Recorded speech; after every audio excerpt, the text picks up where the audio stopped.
सबगोटे प्रणाम करै छी। हम गीता मलिक। आइ हम एकटा सिंदूरदान के गीत लऽ कऽ एलहुँ हैं। सब गोटे सुनै जइयो, सब गोटे लाइक कऽ देबै, शेयर करब और सब गोटे चैनल के सब्सक्राइब जरूर कऽ देबै।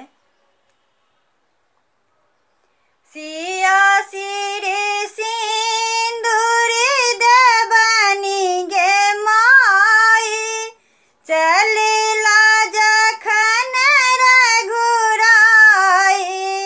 सिया सिरे सिंदूर देबनी गे माई, चलिला जखन रघुराई।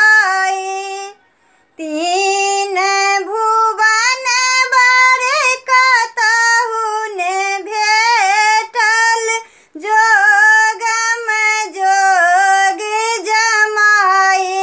गे दैया सोहाबन लागे, गे दैया सोहाबन लागे। जल्दी जल्दी चलिया पाहुने, सिया जी के करिया सिंदूर दानिया। जल्दी जल्दी चलिया पाहुने, सिया जी के करिया सिंदूर दानिया।